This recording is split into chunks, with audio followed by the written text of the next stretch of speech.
Hello and welcome to another Daily Muppet. In today's video, I wanted to talk about quite a few things. Number one, Ruben Amorim, his position at United. Spoke about this a little bit on the podcast the other day, and in the live after Sunday's loss, and just wanted to break that down a little bit further and speak about it because I think it'll surprise some people, but it shouldn't. Exactly what his position is at United at this point in time.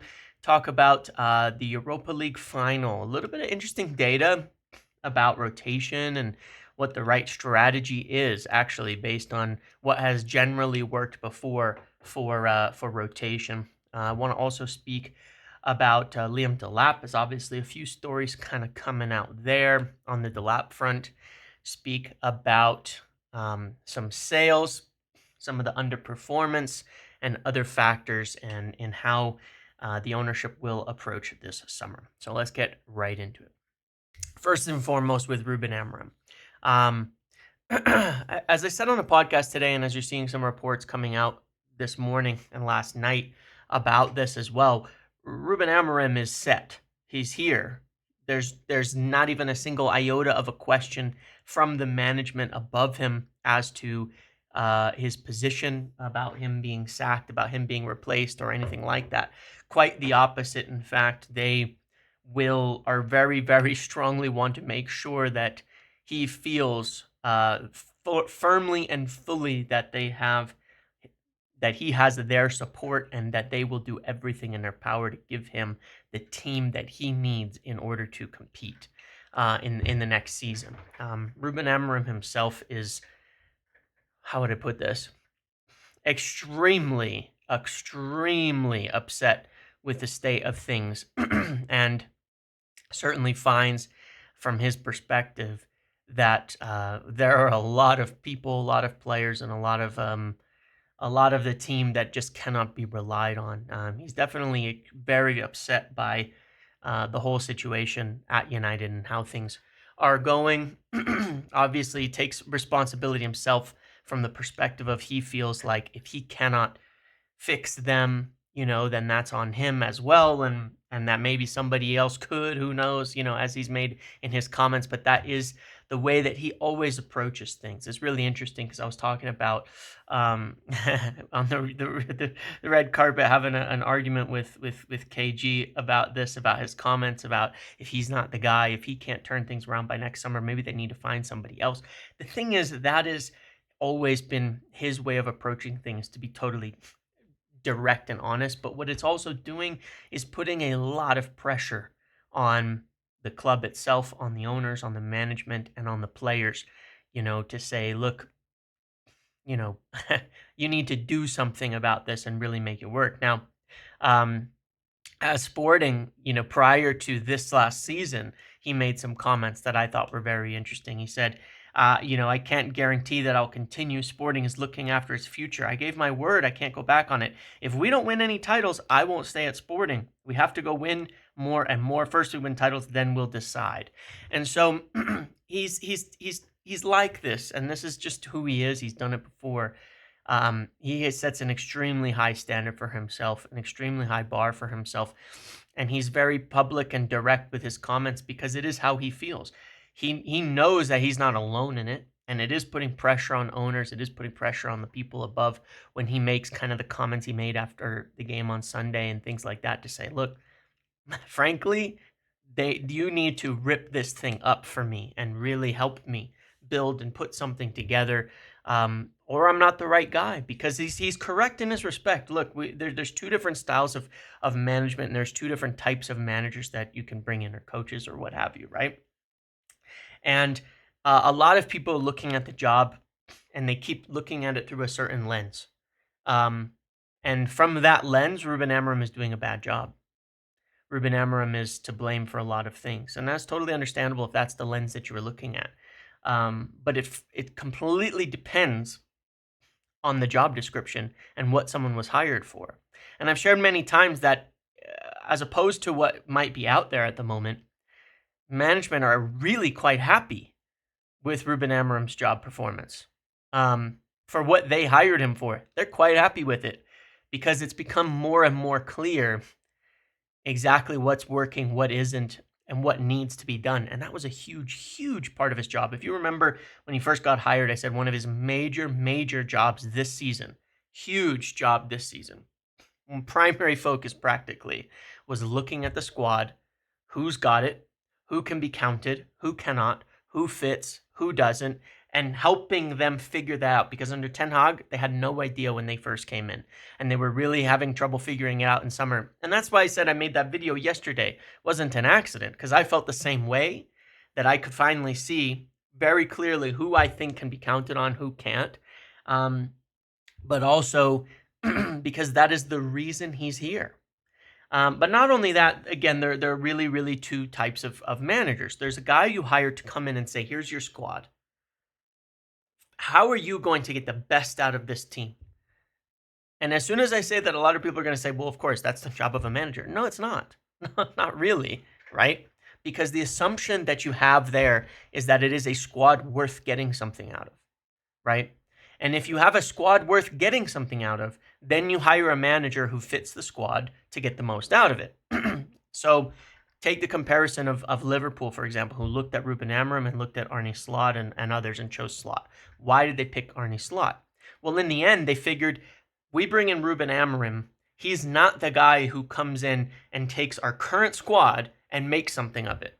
He's the guy who comes in and he's going to want to reshape our squad.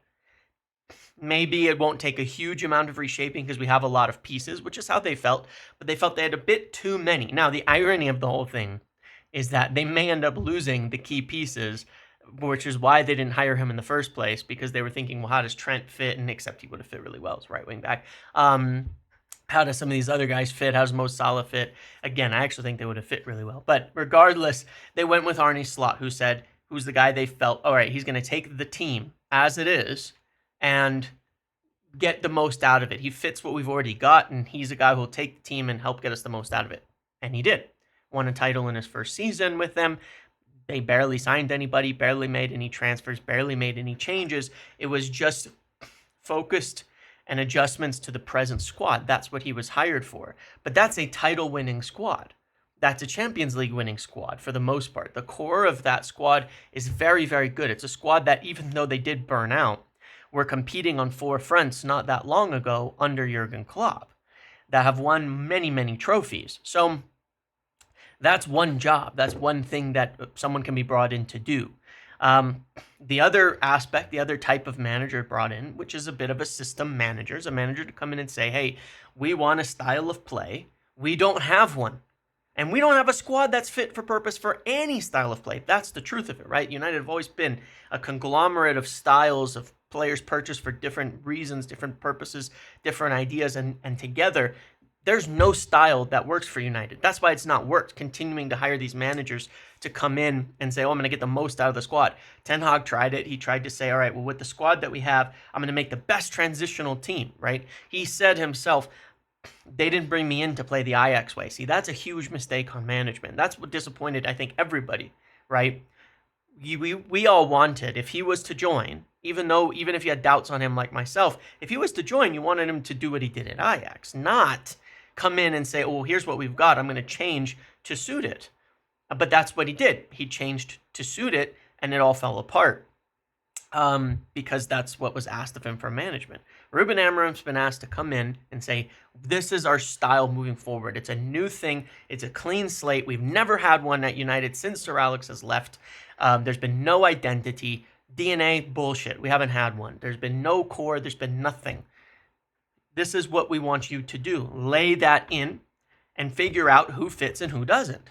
Figure out who works and who doesn't, and figure out what you need to make that happen. And that style is not three at the back. It's being confused on that basis. That's why, we're not buying players that wouldn't fit into, different systems and different things and all of that. It's too much emphasis is put on that. Especially, I will add, given that three at the back is kind of the new wave. I mean, Real Madrid are going three at the back now.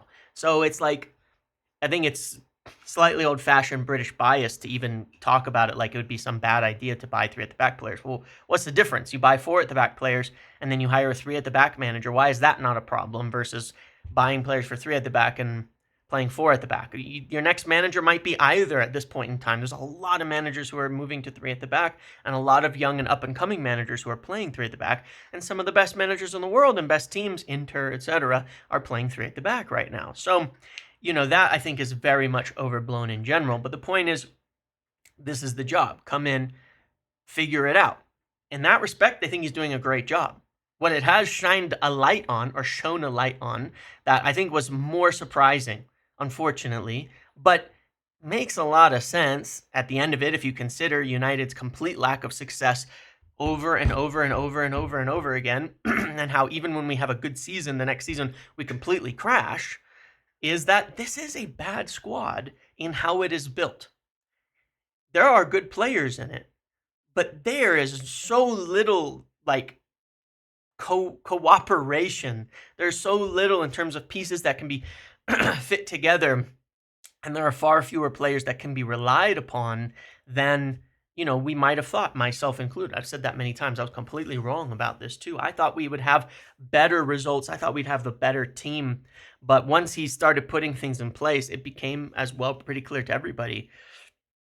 Yeah, we don't have that many great pieces, but especially we're lacking in some major areas. So their view on Amorim is that he's been very brave. He's been very consistent. He's been very, clear and effective in his move towards implementing the style of play and the way that he wants the club to play and the way that they want to play when they selected him. And shining a light on what isn't working. And unfortunately, it's a big light, but they feel extremely confident in knowing as well what is missing, what is wrong, what we don't have in order to allow him to play that way. So his job is very, very safe in that respect. They think he's set extremely high standards that you're able to see a lot of players falling below it. He's taken complete control of the squad. There's no undermining. There's no bullshit like that. There's nothing like that going on at all. Essentially, they respect him a lot for it, even though he's really struggling with it, really having a hard time with it, and really disappointed, frankly, in the team and in the players that he can rely on, and that there's just so many that he cannot. So they're very, very happy with him in that respect because he's come in and done the job. And the job is not to come in and say, let me take the squad that we have and see how I can get the most points out of it, because that does nothing for us in the long haul. It's not a squad fit for purpose. They don't want this to be the squad. They want to rip the squad to pieces and rebuild it over the next couple of years and continue to do so. So if you're doing that, why would you alter your style to fit that? No, if there's only 5 players in the team that fit the way you want to play, and that means you're going to be near relegation level, so be it. At least we know we only have those 5 players, and we know exactly what we need to fix it. And that is what he's done, and that's what they're very happy with. And that's why they want to keep him. And that's why he is completely safe for right now in this summer. We'll get a full big backing this summer. And very likely a full season next year without question to lay in things. Now, obviously, they'll want to see then the improvement. They'll want to see growth. They want to see, it was the same as I said with Ten Hag this year, funnily enough, right? When they kept him, even though it was his 3rd season, I told you at the time, it was not, you need top 4 or you're sacked or anything like that. No, they were judging him based off of a terrible season and in his 3rd year, the judgment was, can you lay in a style of play? And that's not what we saw. It was continued chaos. It was continued madness. It was continued chop, change, adjust, blah, blah, blah, bullshit 24/7 that didn't result in any sort of consistency or way of playing that had continuity moving forward, to the point where they were once again sitting there, even by October, saying, let's say we wanted to buy someone in January. What do we need? Everything or nothing? I don't know, because it was completely unclear how we wanted to play. You have to settle that top down. It's what we've been asking for a long time as United fans, and what Amorim has been brave enough to do, while also, of course, as we've seen, getting an immense amount of criticism and people questioning because it's bad. But the truth of the matter is what we are seeing is a reflection of the squad's fit for a style. And that is the part that I think goes under the radar when we talk about underperformance, because people will look at it and say, hey, this squad is not 16th place squad. There's a lot better players than 16th. I agree. There's a lot better players than 16th. However, it's like if you ask a fish to climb a tree, they might be the best fish on earth. They might be the best swimming fish ever. They might be fast. They might be powerful. They might be strong. They still can't climb that tree because what you're asking them to do is not their skill set. That's why United are underperforming so badly. It doesn't mean that they have a bad fish. It just means that that fish isn't fit for climbing a tree. But we've decided we're building a team to climb the tree, not swim in the ocean. And so it's underperforming. And that's simply how it works. You're asking them to do things that are not the things that they can do.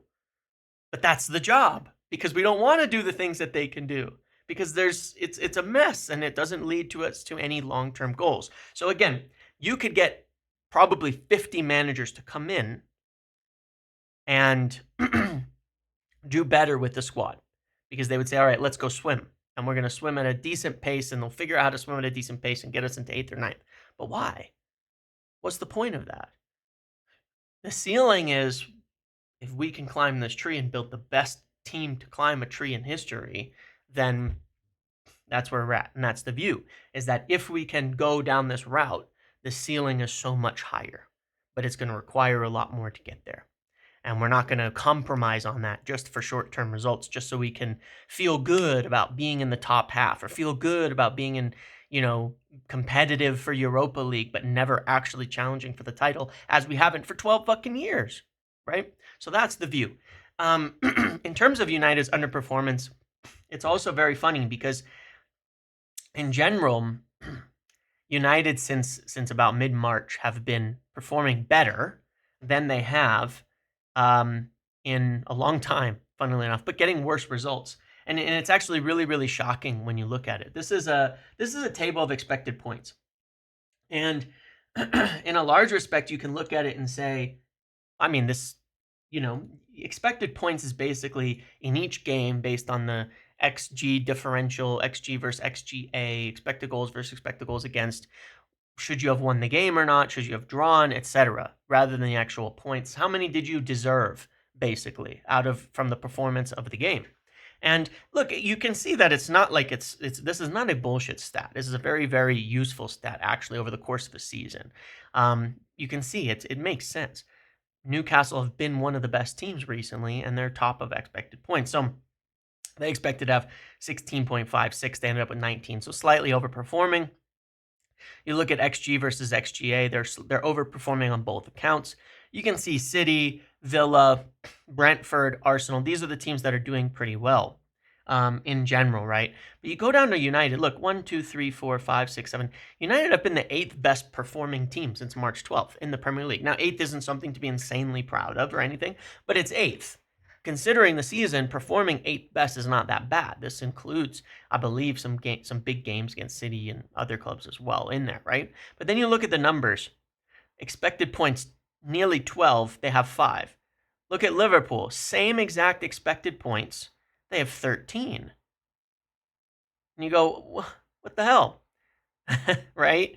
This is Bournemouth, slightly more expected points. They have 9. They're also slightly underperforming. But then you go below them.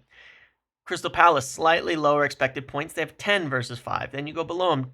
Slightly below on expected points is Chelsea. They have 14. In fact, you have to go all the way down to our Europa League final opponents to look at it and say, there's another team that's actually underperforming their expected points rather, to the same level. Now, if you go past, because I think what was the game on this weekend? It was their win over Leicester, right? And if you go after Leicester to that international break, it is insane. Look, 1, 2, 3, 4, 5, 6, 7, 8. So 9th, 10.67 expected points over those 7 games. We have 2. Look at Chelsea, 10.97, 14. Look at the expected goal difference. It's 1. 1. Right? In terms of goals. It's mad. We have 2. 20th in the league, the least amount of points over those 7 games. while we should be sitting there with 10 to 11, nothing amazing, but it should be having us essentially in top 8 or 9. This is the difference, in underperformance, and this is the reason why they're looking at it and saying, yeah, look, this is a squad problem. Because when you look at the numbers here, 10.38 expected goals, that's not even that bad, but we've only scored 5. Look at how bad this is. We're right there, expected goals over this period in what, 9th? Yeah, 9th in expected goals. We have 5. Look at how many goals these teams have scored. Look at how far you have to go down. We have the second worst goals. Only Southampton have scored fewer goals in this 7-game stretch than us. But we have double a lot of these teams' expected goals. And then you look at conceding, and it's ugly. XGA, on the XGA front, we're once again, let's go from the top. 1, 2, 3, 4, 5. We're something like 10th or 11th. We've conceded a little bit too many chances, but look, it's even. Our expected goals versus expected goals against are both 10.38. We should be on 0. Instead, we're on -8. We've scored 5 and conceded 13. It should be at worst 10 and 10. That's an 8-goal swing, right?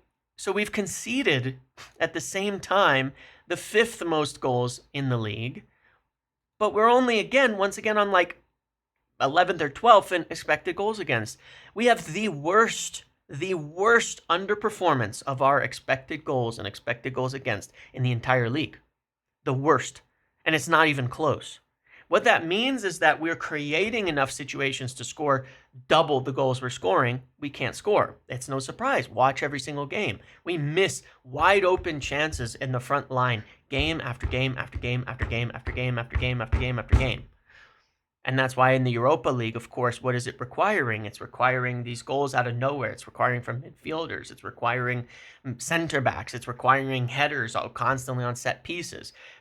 It's why we haven't scored an open play goal in ages, because we miss all those chances. And then we concede goals we shouldn't be conceding. Every chance goes in against us, And so that is not this is an issue of underperformance that is really poor. But for ownership, for management looking at it, you're not looking at it and saying, hey, this is a problem of, of management. This is a problem of your system. You're looking at it and saying, this is a problem of the system is creating the right situations and opportunities, and they're being screwed up, because that's the truth of it. That's the use of things like XG, okay? They're not be-all, end-all. It's not to sit there and say you deserved it, because the players on the pitch are still the ones that have to perform. But they do tell you a bit about it. Now, you want to hear something crazy as well? The last 7 games, I think it was. Let me look and see if it's 8 games, actually. Really quick here. Yeah, the last 7 games is the first time United have not had a negative goal differential on expected goals in 2 seasons. Can you believe that? It's the first time.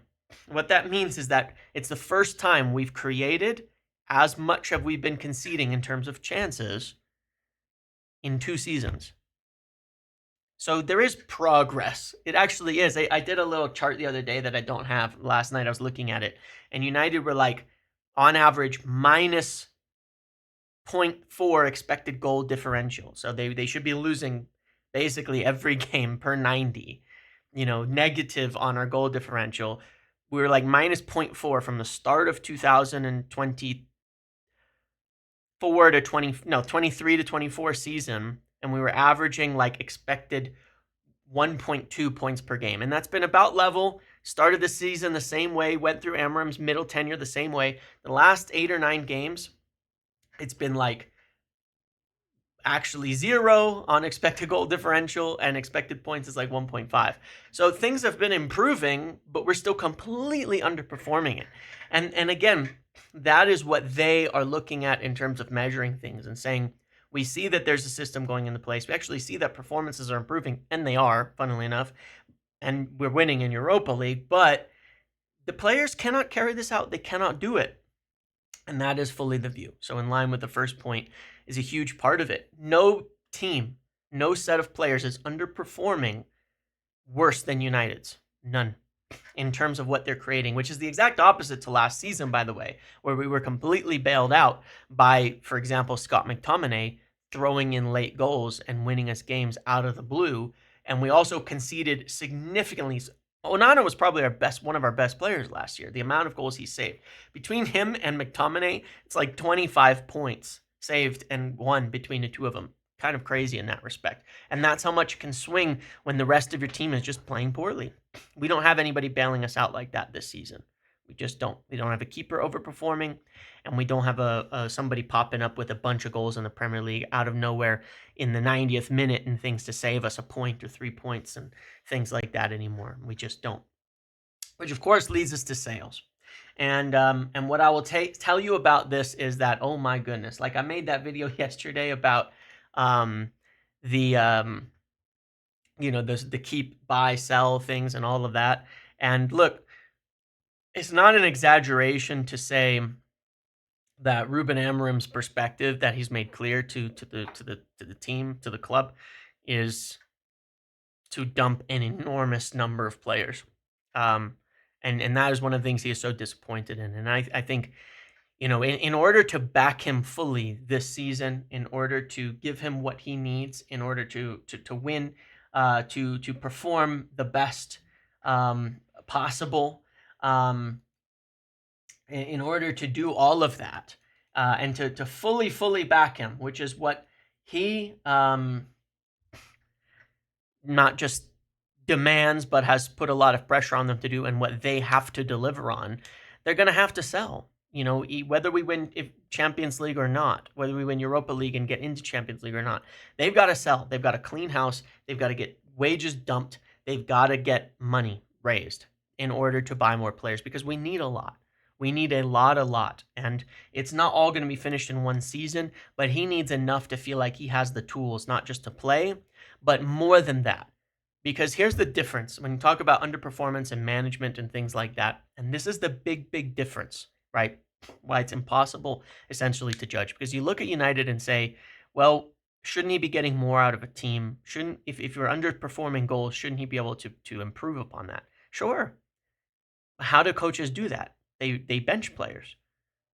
They rotate. They get different people involved. They manage that way. They give other players chances. They motivate. They do things like that. What's the problem with United? You can't. Who are you rotating Garnacho and Højlund for in the league? Xerxes been injured. Ahmad's been injured. Mount's been injured. Who are you rotating them for? Who are these crazy options? Who are you rotating Casemiro, Ugarte for? There's nobody there.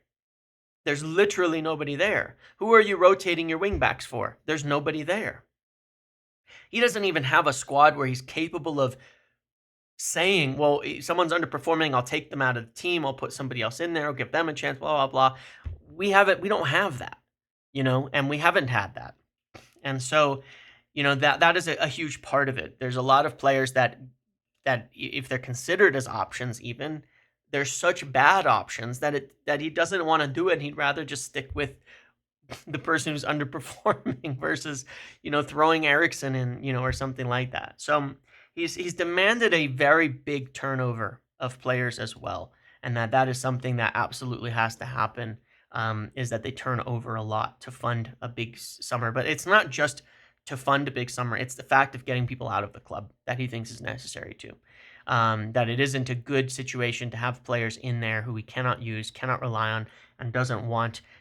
He's got concerns over a number of players' attitude issues, but again, he doesn't have the options to not use them. So sales will be a big factor, and I think that everybody I put on my list yesterday is for sale, quite strongly too. I'm confident actually that every single person I put on my list is for sale, and that list is fairly accurate in terms of the keep, the watch, the sell lists, that would help to raise enough money to keep things moving forward from there. So that'll be big. In terms of Liam Delap, there's obviously been some stories that would push United towards maybe being the front runners, maybe being leaders or things like that. And the truth of the matter is that, yeah, United are feeling pretty decent about this. They feel like they feel from their perspective like they have the best shot to get him, and that they should be able to. Um, Again, I worry from a Chelsea perspective because from that side of it, that they've felt the same, and that each side could be getting played by somebody, and we won't know who till later. But there does seem to be a few more kind of whispers or stories coming out on Chelsea targeting other strikers, and so maybe they're feeling a bit less confident. I still am a bit not nonplussed by the lack of a decision. Like, why are we still waiting for a decision from Liam Delap? Is it really about where we finish the end of the season? Because as we've already discussed, that is not going to be something that is the way we want to approach it. I think there were some stories that pushed Gyökeres back away entirely to say, look, it's just not going to happen. So we'll see on this, but look, they're good journalists as well who are writing United are front runners, and maybe that is from I can't be 100% sure to say that that's like just United's perspective. That could well be from source in the middle, from people around agents and things like that too, which would be in this case probably a better barometer. If people around the player are leaning towards United and that's where the stories are coming from, then that's great. So I do think we will. I am leaning 60-40 that we're gonna get Delap now, as opposed to Chelsea. I believe Cunha again is completely on track to happen after the Europa League final, and once it's done, we will very likely complete that deal pretty quickly. So yeah, and those are the main things, and then again from there, Europa League final and sales will determine the rest of our summer. There's some more talk on Ederson, which I do understand to be true, as to a player they're continuing to look at if they can afford him, if they can pay for him, if they can get him in, that they would like to. In terms of the Europa League finals, really interesting thing, because I was thinking about the whole discussion on injuries, on rotation, the criticisms and things like that too, of like, hey, should we be, because I want to know the truth, right? Is it better to play your players, or is it better to rest them? Because a lot of people are sitting there going, and I think to me this is an unknown.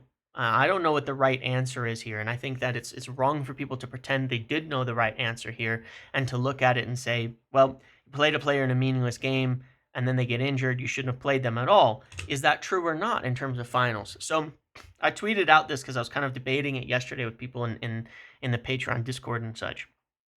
And I said, well, what's going on here? Like, what is this? Is this valid? Is this something that should we be? What's the right answer? I looked at the last Europa League final United played in. They rotated extremely hard. One player, and they came into that Villarreal game and were terrible, completely flat in that game. Still nearly won, but were really poor in that game. If you recall, it was quite bad. A lot of the players, even good players that we had, just did not step up in that game at all.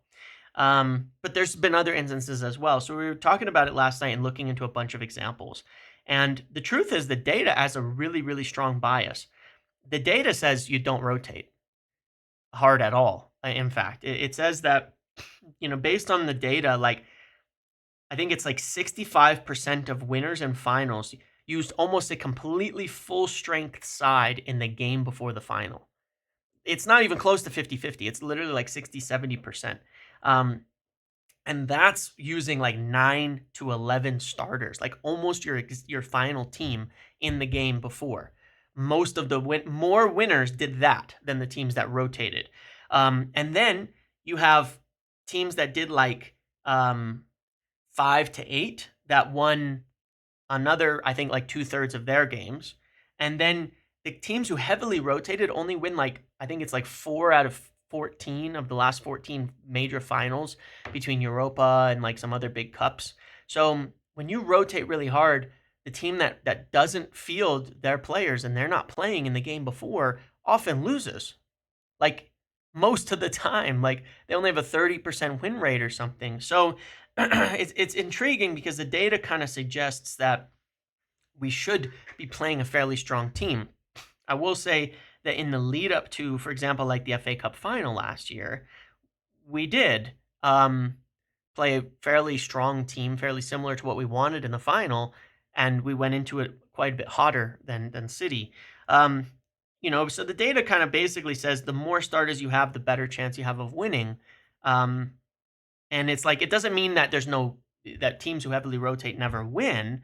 But it's like 4 out of 14 for teams that have started fewer than 4 starters in there, of the last 14 finals. And yeah, so it's quite interesting. The data pretty heavily points to the idea that you should be starting at least 6 to 8 or more starters in the game before. So from that perspective, I hope United get it right, because it does seem that going in hot versus going in cold is better.